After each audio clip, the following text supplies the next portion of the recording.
Hello guys, to कैसे हैं आप लोग? होप करता हूँ फाइन होंगे। Then let's start the story. Niyati ही डॉक्टर ईशा है। नियति पहुंची ब्रिटेन। वो सब के पास आ गए तो नियति दादी माँ और जय, आकाश, आदित्य और बुआ जी की फैमिली की तरफ देखकर बोली, मुझे कुछ काम है, मैं 2-3 दिन में वापस आ जाऊंगी। तुम कहाँ जा रही हो लिटिल सिस्टर? जय ने जल्दी से खड़ा होकर पूछा। हाँ बच्चा, कहाँ जा रही हो, वो भी इस वक्त? दादी माँ भी बेचैन होकर बोली।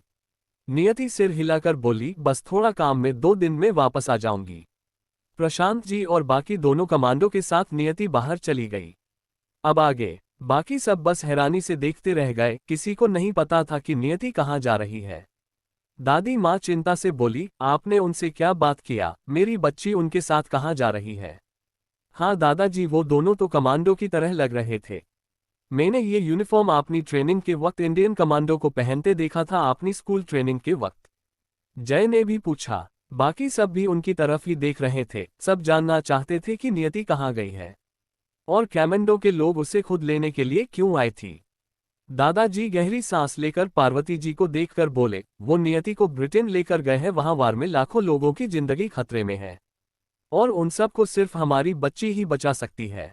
क्या क्या सबकी मुंह से एक साथ निकला, क्योंकि सबको पता था कि ब्रिटेन में कितनी भयंकर वार चल रही है इस वक्त।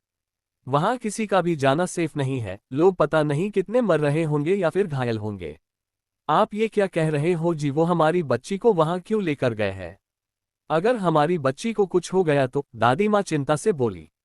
वो ऐसा कैसे कर सकते हैं? क्या उन्होंने जगजीत जी से वादा नहीं किया था कि वो हमारी प्रिंसेस की जान को खतरे में नहीं डालेंगे? उनकी बात सुनकर विश्वनाथ जी भी चिंता से बोले, क्या हमारी बच्ची किसी की बात पहले सुनती थी? वैसे भी इस बार वो लोगों को बचाने गई है डॉक्टर बनकर। हम उसे उसकी ड्यूटी निभाने से नहीं रोक सकते। तभी जय चिढ़ते हुए बोला, दादाजी क्या आप साफ साफ कहेंगे कि वो लोग लिटिल सिस्टर को इतनी खतरनाक वार में क्यों लेकर गए हैं? क्या उनकी टीम में डॉक्टर नहीं है जो उन्हें मेरी प्रिंसेस की मदद लेनी पड़ रही है? हाँ दादाजी, इस वजह वहां सिचुएशन कितनी खतरनाक है आपको पता है ना, फिर आपने उन्हें क्यों नहीं रोका? आकाश भी परेशान होकर बोला।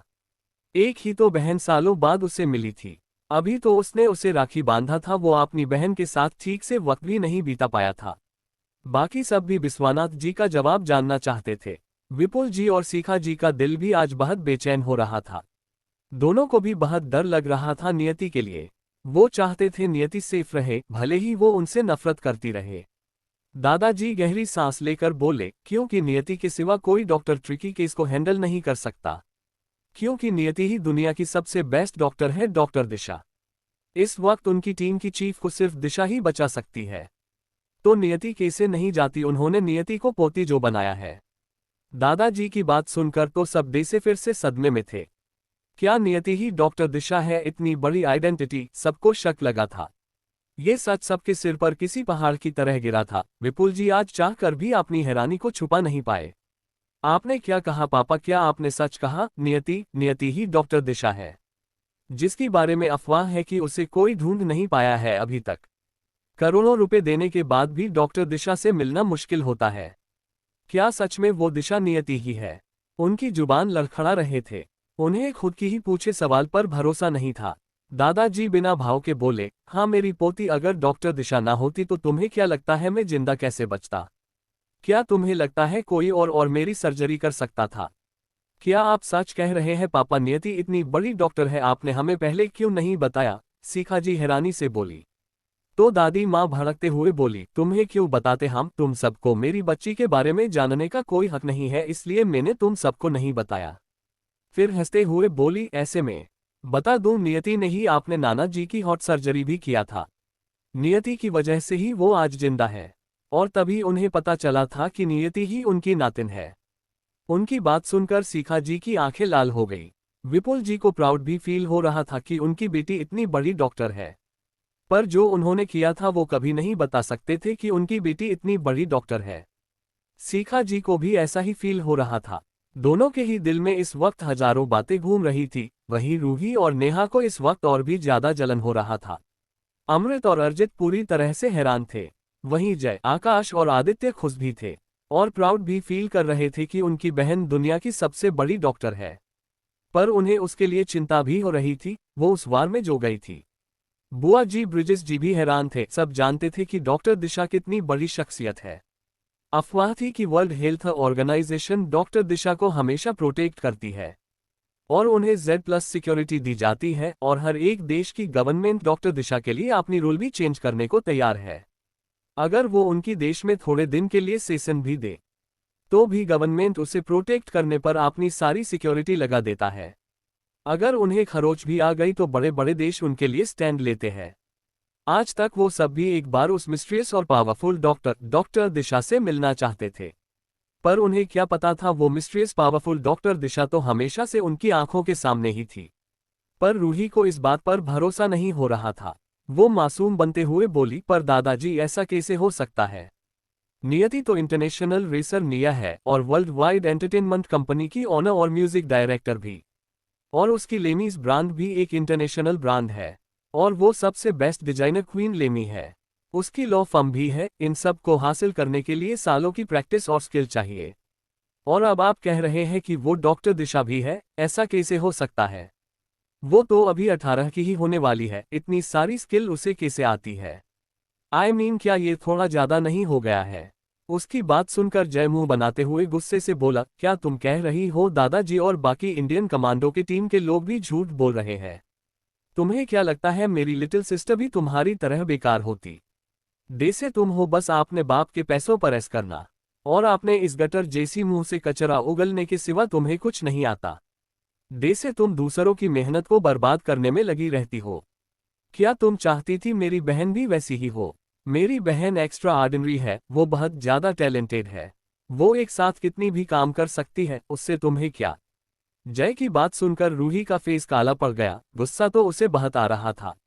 दादाजी भी सख्त भाव से बोले, तुम्हें मेरी बच्ची पर सवाल उठाने का कोई हक नहीं है।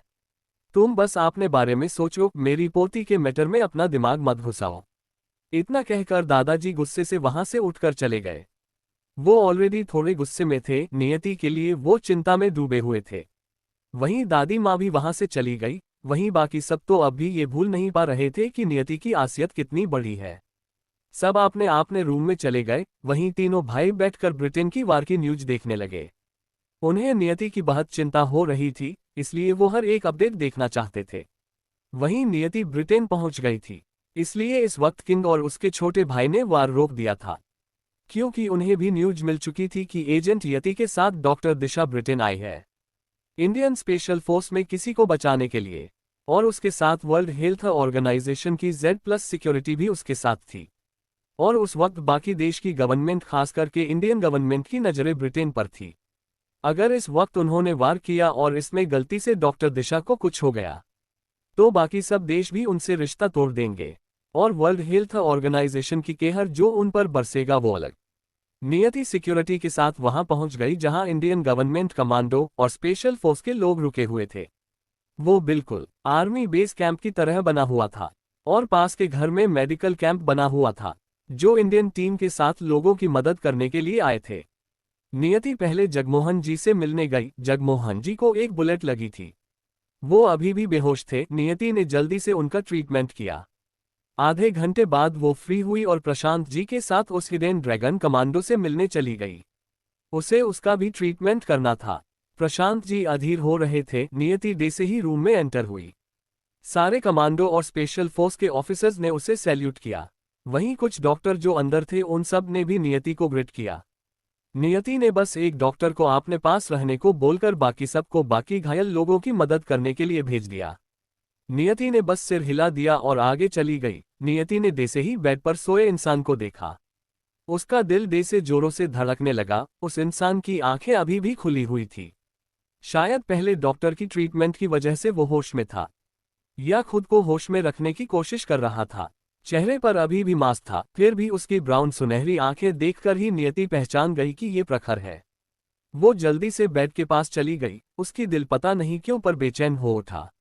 वहीं प्रखर जो ज्यादा ब्लीडिंग होने की वजह से कमजोर था और खुद को होश में रखने की कोशिश कर रहा था। उसने आपने सामने नियति को देखा। फेस पर मास्क होते हुए भी वो नियति को अधखुली आंखों से भी पहचान गया। उसे ऐसा लग रहा था जैसे वो कोई सपना देख रहा हो। नियति बेड के पास बैठ गई और प्रखर के कान के पास जाकर धीरे से बोली, मिस्टर प्रखर रायजादा।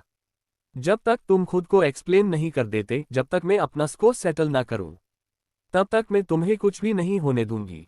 प्रखर ने जैसे ही कुछ कहने के लिए मुंह खोला, उसकी मुंह से खून निकल गया। ये देखकर नियति की भौहें सिकुड़ गई। चोट तो बाहर लगी थी ना, तो मुंह से खून क्यों आ रहा है? नियति ने जल्दी से उसे एनेस्थीसिया दिया ताकि उसकी इंटरनल इंजरी की जांच कर सके। नियति को देखते देखते प्रखर की आंखें बंद हो गई।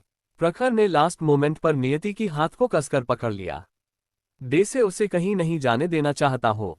नियति ने उसकी हाथ को देखा और उसकी होंठों पर हल्की स्माइल आ गई। उसने जल्दी से प्रखर को चेक किया। प्रशांत जी जो थोड़ी दूरी पर किसी से बात कर रहे थे, वो उनके पास आ गए और नियति से चिंता से पूछा, क्या हुआ मेरा शेर, ठीक तो है ना? तुम उसकी सर्जरी तो कर सकती हो ना? अब उनकी होप सिर्फ नियति पर ही था, क्योंकि बाकी डॉक्टर तो सर्जरी करने से डर रहे थे, क्योंकि एक गोली प्रखर के दिल के पास लगी थी, जिसे निकालना बहुत रिस्की था। ऊपर से इन्फेक्शन फैलता जा रहा था और प्रखर की बॉडी कुछ अलग तरह रिएक्ट कर रहा था। उन्हें समझ नहीं आ रहा था कि प्रखर को इंटरनल इंजरी कहां पर हुआ है। नियति ने सिर हिला दिया और बोली, डोंट वरी, वो ठीक हो जाएंगे। उसकी बात सुनकर प्रशांत जी ने राहत की सांस लिया, क्योंकि उन्हें पता था कि नियति कभी कुछ भी झूठ या गलत नहीं कहती थी। अगर वो पेशेंट को बचा नहीं सकती तो वो सामने कोई भी हो डायरेक्ट कह देती थी। जल्दी से प्रशांत जी ने बाकी सभी ऑफिसर्स को रूम से बाहर निकाल दिया। नियति और 2 डॉक्टर ही अंदर थे। सर्जरी की तैयारी हो चुकी थी। दोनों डॉक्टर बस नियति की हेल्प कर रहे थे। नियति आराम से प्रखर की सर्जरी कर रही थी। वो यहाँ एक भी गलती नहीं कर सकती थी। वो जानती थी प्रखर की डीएनए और खून की वजह से इसकी मुंह से ब्लीडिंग हो रहा है, जबकि उसे इंटरनल इंजरी नहीं हुई है, और ये बिल्कुल भी अच्छा साइन नहीं था। प्रखर की सर्जरी, प्राउड मोमेंट। जल्दी से प्रशांत जी ने बाकी सभी ऑफिसर्स को रूम से बाहर निकाल दिया। नियति और 2 डॉक्टर ही अंदर थे। सर्जरी की तैयारी हो चुकी थी। दोनों डॉक्टर बस नियति की हेल्प कर रहे थे। नियति आराम से प्रखर की सर्जरी कर रही थी। वो यहाँ एक भी गलती नहीं कर सकती थी। वो जानती थी प्रखर की डीएनए और खून की वजह से इसकी मुंह से ब्लीडिंग हो रहा है, जबकि उसे इंटरनल इंजरी नहीं हुई है, और ये बिल्कुल भी अच्छा साइन नहीं था। अब आगे नियति ने जल्दी से सर्जरी करना शुरू कर दिया था। उसने उसकी हॉट के पास से गोली को निकाला। अभी प्रखर के लिए ब्लड लॉस बिल्कुल भी ठीक नहीं था। भले ही गोली निकल जाए और ब्लड नहीं रुका रहा तो उसकी जान को खतरा हो सकता था। वो डॉक्टर उसे बस हेल्प कर रहे थे। डॉक्टर दिशा को इतनी स्मूथली सब कुछ करता देख वो हैरान थे। क्यों, इस सर्जरी में बहुत रिस्क था, खास करके वो तो ये रिस्क लेने के लिए तैयार नहीं थे। थोड़ी देर में सर्जरी खत्म हो गई थी। अब बाकी गोली जो उसके हाथ में और एक दूसरे कंधे पर लगी थी, उसे भले ही निकाल दिया गया था, अभी भी स्टिचिंग के बाद थोड़ा खून आ रहा था। इसी वजह से सारे डॉक्टर परेशान थे। ऐसा पहले कभी नहीं हुआ था कि स्टिचिंग के बाद भी थोड़ा थोड़ा ब्लड निकलता रहे, पर भाई जानती थी प्रखर के लिए ये नॉर्मल है। उसकी बॉडी में एक नहीं बल्कि 3 टाइप के ब्लड थे, और जब भी कहीं पर ज्यादा कट लगता था तो एक्सेसिव ब्लड लॉस होता था। उसने इसलिए रिसर्च करके एक मेडिसिन बनाया था। उसने जल्दी से आपने बैग ढूंढा और उसमें से बॉक्स को निकाला। अच्छा हुआ जो ये उसकी रिसर्च टीम ने बैग में रख दिया था। उसने प्रखर को देखा जो पूरी तरह से बेहोश था। उसने दोनों डॉक्टर को बाहर जाने के लिए बोला। ये मेडिसिन उसने अभी तक सिरम फॉर्म में नहीं बनाया था, वरना वो उसे इंजेक्ट कर देती। ये मेडिसिन पूरी तरह से आयुर्वेदिक था, जो 100 से ज्यादा जड़ी बूटियों से बनाया गया था। उसने खुद बनाया था। कुछ दिन में वो इसका सिरम और एंटीडोट बनाने वाली थी, पर अभी तो उसे इसे ही घोलकर प्रखर को पिलाना होगा। इसलिए उसने दोनों डॉक्टर को बाहर भेज दिया और डोर क्लोज कर दिया। नियति प्रखर के पास आए और उसने उसके फेस से मास्क को उतार दिया। प्रखर का मास्क भी खून से भीगा हुआ था। उसने प्रखर के चेहरे को ध्यान से देखा। इतनी क्रिटिकल कंडीशन में भी प्रखर का चेहरा बिल्कुल नॉर्मल लग रहा था, जिसे देखकर लाखों लड़कियां उसके पीछे पागल हो सकती थी। उसकी ग्रीक गॉड पर्सनैलिटी में कोई कमी नहीं आई थी, बस उसका होंठ ज्यादा ब्लड लॉस होने की वजह से थोड़ा ड्राई हो गया था। नियति ने जल्दी से मेडिसिन को थोड़े गुनगुने पानी में घोल दिया और प्रखर के मुंह खोलकर उसे पिलाने की कोशिश करने लगी। ये दवाई बहुत कड़वी लगेगी, इसलिए उसने थोड़ा ही डाला था। प्रखर ने अपना मुंह फिर से बंद कर दिया। नियति गुस्से से बोली, ये आदमी होश में नहीं है, फिर भी देखो कैसे नखरे दिखा रहा है। प्रखर तो अब मुंह ही नहीं खोल रहा था, शायद उसे मेडिसिन का टेस्ट बहुत बुरा लगा था। नियति नीचे झुकी और प्रखर की होंठों पर आपने होंठ रख दिया। बेहोशी में भी प्रखर नियति की होंठ का टेस्ट पाकर उसे चूसने लगा। नियति जल्दी से पीछे हटी और एक स्पून भरकर मेडिसिन उसके मुंह में डाल दिया। प्रखर ने मेडिसिन को पी लिया पर उसका मुंह ऐसा हो गया जैसे पता नहीं कौन सी गंदी चीज पी लिया हो। अगर वो होश में होता तो शायद वो कभी ऐसी हरकतें नहीं करता। नियति ने ऐसे ही 2 बार और उसे किस किया और सारा मेडिसिन उसे पिला दिया। नियति ने प्रखर को देखा और बोली, ये इंसान तो इतना तानाशाह था, और अब देखो कैसे किसी बच्चे की तरह बिहेव कर रहा है। नियति ने अपने बैग से एक और मास्क निकाला और प्रखर को पहना दिया और बाहर चली गई। अभी उससे बहुत गुस्सा आ रहा था, ये जानकर भी कि इंडियन कमांडो टीम और स्पेशल फोर्स दोनों टीम यहाँ है। इन लोगों की हिम्मत कैसे हुई अटैक करने की, क्या वो उसकी लिमिट को चैलेंज कर रहे हैं? और इसमें प्रखर और जगमोहन जी के साथ साथ और भी कितने लोग घायल हो गए थे। जैसे ही वो बाहर आए प्रशांत जी उसके पास चले गए और जल्दी से पूछा, कैसा है वो? वो बिल्कुल ठीक है, क्या आपको डॉक्टर ने नहीं बताया? हाँ, पर मैं तुमसे सुनना चाहता था, प्रशांत जी ने कहा। अभी तुम क्या करने के बारे में सोच रही हो बच्ची? प्रशांत जी ने पूछा। कुछ नहीं, अब जबकि वो हमारे पेशेंस की टेस्ट ले रहे थे, मुझे भी देखना है कि उनके अंदर कितना पेशेंस है। जितने घायल लोग हैं टीम से कहिए वो उन सबको ट्रीट करे, चाहे वो इंडियन हो या फिर ब्रिटेन के घायल लोग। मुझे भी देखना है वो कब तक वार रोक सकते हैं। और एक बार उन्होंने मेरे यहाँ होते फिर से बार स्टार्ट किया तो मुझे आसान हो जाएगा उनके खिलाफ जाने में। हमारे लोगों को सेफली निकालना है। अभी जो अलग अलग सिटी में लोगों को वापस लेने गए थे, उन्हें भी आराम से टाइम लेकर घूम फिर कर खा पी कर आने के लिए बोलिए। उद्धरण चिन्ह। उसकी बात सुनकर प्रशांत जी ने सिर हिला दिया। अब जब किंग और उसके भाई ने इस डेविल को भड़काया है, इसके लिए तो उन्हें भुगतना ही था। क्या जरूरत थी उन्हें अपने ही पैर पर कुल्हाड़ी मारने की? वो तो इंडिया के लोगों को यहां से लेकर आराम से वापस चले जाते। अब जब उन्होंने इस टेडी लड़की के भड़काया है तो भुगते उन्हें क्या? किंग का छोटे भाई तो बस इंडिया के लोगों का जाने का इंतजार कर रहा था। अगर उसे पता होता कि उसके जल्दी अटैक करने से डॉक्टर दिशा यहाँ ब्रिटेन किसी को बचाने आ जाएगी, तो वो कभी भी पहले वार स्टार्ट नहीं करता। वो इंडिया के लोगों के जाने का इंतजार करता। अब तो उसे खुद पर ही गुस्सा आने लगा था। वो ना अटैक कर सकता था, ना ही डॉक्टर दिशा को रोकने के लिए कुछ कर सकता था। वहीं शेखावत मेंशन में सब हॉल में बैठे हुए थे और टीवी में न्यूज देख रहे थे। दादाजी और दादी माँ ही देखना चाहते थे, इसलिए बाकी सब भी बैठकर देख रहे थे। टीवी में ब्रिटेन का वार दिखाया जा रहा था। ये सिर्फ इंडिया में ही नहीं, इस वक्त ये वार लगभग बाकी सारे देश में भी दिखाया जा रहा था। अभी वार बंद था, जैसे ही डॉक्टर दिशा पहुंची कैमरा ने जल्दी से उन्हें रिकॉर्ड कर लिया। उनके पीछे वर्ल्ड हेल्थ ऑर्गेनाइजेशन की Z+ सिक्योरिटी भी था। नियति को देखकर घरवाले सब उसे पहचान गए। दादी माँ ने दादाजी के हाथ को पकड़ लिया और अपनी आंखों में आंसू लिए बोली, मेरी बच्ची, वहां वो ठीक तो रहेगी ना? अगर उसे कुछ भी हुआ तो मैं सह नहीं पाऊंगी। दादाजी उनकी हाथ को सहलाते हुए बोली, तुम चिंता मत करो, हमारी बच्ची को भला क्या हो सकता है? अगर वो वहां 1 महीने भी रुकेगी तो 1 महीने तक ये वार को खुद बंद कर सकती है। क्या तुम भूल रही हो हमारी बच्ची है कौन और उसके पास कितनी पावर है? कौशल्या जी भी बोली, हाँ भाभी, हमारी बच्ची के साथ पूरा ऑर्गेनाइजेशन खड़ा है। कोई भी देश उनके खिलाफ तब तक नहीं जाएगा जब तक वो खुद को पूरी तरह से बर्बाद ना करना चाहे। जय आकाश और आदित्य ने भी दादी माँ को अच्छे से समझा दिया। वहीं रूही मन ही मन जलन और नफरत से भर गई थी और मन ही मन बोली, अगर ये नियति वही मर जाए तो बहुत अच्छा होगा। नेहा भी रूही की तरह ही सोचती थी। दोनों की कॉमन दुश्मन जो थी नियति। वहीं अमृत और अर्जित की इमोशन इस वक्त बहुत कॉम्प्लिकेटेड थे। वो टीवी में अपनी उस बहन को देख रहा थे जिसे दोनों ने पहले बहन ही नहीं माना था। आज लोग उसे किसी भगवान की तरह पूजते हैं। उसे आज लाखों लोग आशीर्वाद दे रहे थे, खास करके ब्रिटेन के आम लोग। रिपोर्टर उन सबकी इंटरव्यू भी ले रहे थे जो सेल्टर में थे। इस वार में वही पीस रहे थे जबकि उनका इसमें कोई मतलब नहीं था।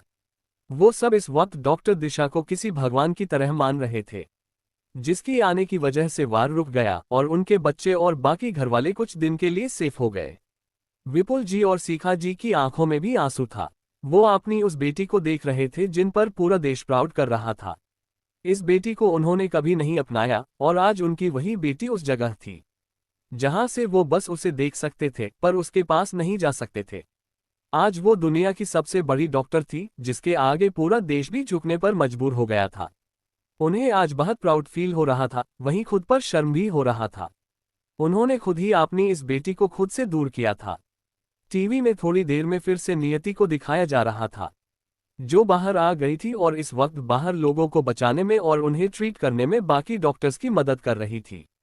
उसे देखकर इस वक्त सबको प्राउड फील हो रहा था, सिर्फ रूही और नेहा को छोड़कर, क्योंकि नियति को इतना ज्यादा अटेंशन मिलना देख उन दोनों से बर्दाश्त ही नहीं हो रहा था। आदित्य हंसते हुए बोला, हमारी प्रिंसेस कितनी अच्छी और प्यारी है। और कुल भी देखो कैसे उसने ब्रिटेन को एक ही दिन में पूरी तरह से शांत करवा दिया। हाँ, आखिरकार वो हमारी बहन है, वो बहुत ज्यादा आउटस्टैंडिंग है। देखो, उससे तो सारे देश भी डरती है और WHO भी प्रिंसेस की प्रोटेक्शन को लेकर कोई चांस नहीं लेता। जय भी प्राउडली बोला, हाँ ये बात बिल्कुल सही है, वो सच में हर एक फील्ड में एक्सीलेंट है। पता नहीं उसमें और क्या क्या स्किल छुपा है। मुझे लगता है हमें बेशकीमती खजाना मिल गया है। हमें अपनी प्रिंसेस को संभाल कर रखना चाहिए। आकाश भी इस बार घमंड से बोला। तभी जय विपुल जी, सीखा जी और बाकी सब का मजाक उड़ाते हुए बोला, कुछ लोगों को खजाना नहीं कचरा पसंद आता है, इसलिए वो खजाने को छोड़कर कचरे को सिर पर बैठा कर रखते हैं। सब समझ रहे थे जय किसको पॉइंट करके ये सब कह रहा है, पर कोई कुछ नहीं बोला। वो जय से इस वाक्य झगड़ा नहीं करना चाहते थे। रूही को भी समझ में आ रहा था कि जय उसे कचरा और नियति को खजाना कह रहा है। अंदर से वो गुस्से से भर गई थी। उसने गुस्से से मुठिया कस लिया। बस मेरी बच्ची सही सलामत वापस आ जाए, मुझे और कुछ नहीं चाहिए। वो आ जाएगी तो मैं उसके लिए पूजा रखूंगी। दादी माँ अपनी आंखों से आंसू साफ करते हुए बोली। तो दादाजी बोले, हाँ वैसे भी उसकी जन्मदिन है कुछ दिन में। हर साल तो तुम मंदिर में उसके लिए पूजा रखती थी, पर इस बार हम यहीं पूजा रखवाएंगे और भारद्वाज फैमिली को भी इनवाइट करेंगे, तो एक मना नहीं कर पाएगी। दादी माँ ने हाँ में सिर हिला दिया। वहीं आपने घर वाले आएंगे सुनकर सीखा जी की आंखों में चमक आ गई। वो इतने सालों बाद उन्हें देखेगी, क्या वो उसे एक बार माफ करेंगे? अगले दिन ब्रिटेन में नियति अभी अभी कुछ लोगों की ट्रीटमेंट करके वापस आई थी।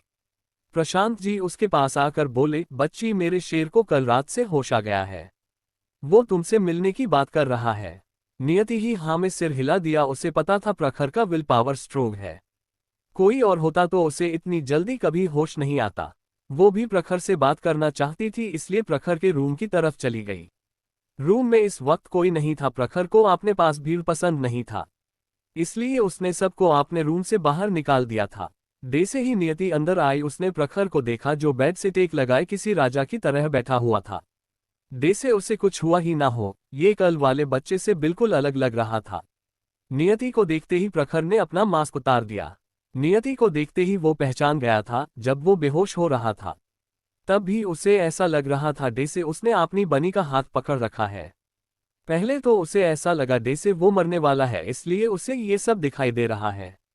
पर नियति की छुअन, उसकी खुशबू सब झूठ नहीं था। जब वो उठा तो उसे अपने बॉडी से भी नियति की ही खुशबू आ रही थी। नियति को देखते ही उसकी होंठों पर स्माइल आ गई। नियति जैसे ही उसके पास पहुंची, प्रखर ने उसे खींचकर अपने गोद में बैठा लिया और नियति की चेहरे से मास्क को उतार दिया। नियति उसे देखकर थोड़े गुस्से से बोली, क्या आप चाहते हो मैंने जिस तरह से आपको बचाया है उसी तरह से फिर से जख्मी कर दूं जो आप मुझे खींच रहे हो? आपको समझ नहीं आ रहा है क्या आपको चोट लगी है? आपको इस वक्त अपने हाथ पर और बॉडी पर प्रेशर नहीं देना चाहिए। अभी के लिए इतना ही, मिलते हैं अगले चैप्टर में। Please like share comment review जरूर दीजिए। Thanks for watching my friends. Next episode come soon. Take care and bye.